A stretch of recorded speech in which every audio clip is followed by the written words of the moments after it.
আসসালামু আলাইকুম, কেমন আছেন? আশা করি সবাই অনেক বেশি ভালো আছেন। তো আজকে আমাদের সামনে একটা সেট আসছে, স্যামসাং A04। প্রথমে সুন্দর করে গুলো কাটিং করে নিব চারপাশের।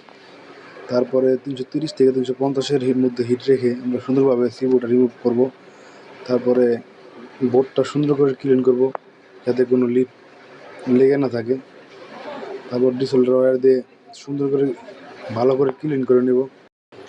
এমনভাবে আমাদের আইসিটা ক্লিন করতে হবে যাতে কোনো এক্সট্রা কোনো পেস্ট বা এক্সট্রা কোনো আঠা লেগে না থাকে, তাহলে সিপিওটা আমাদের ভালো মতো বসবে না।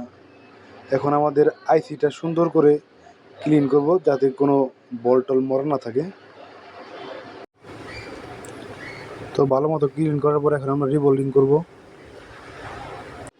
রিভলভ করার টাইমে আমাদের হট গানে হিট থাকবে 280 থেকে 290 এবং পেস্ট থাকবে 183 ডিগ্রি মেকানিকের পেস্ট। হালকা করে পেস্ট দিয়ে সিপিওটা বসিয়ে 350-এ হিট দিয়ে সুন্দর মতো আইসিটা আমরা ফিক্সড করে দেব। তারপরে ঠান্ডা করার জন্য হালকা বাতাস দিব। এখন আমাদের সুন্দর করে ওয়াশ করে তারপরে বোর্ডে লাগিয়ে দেখব ঠিক আছে নাকি। আলহামদুলিল্লাহ, আমাদের সফলভাবে কাজটা হয়েছে। এখন দেখবো আমরা কাছে কাজ করে কিনা। তো ধন্যবাদ।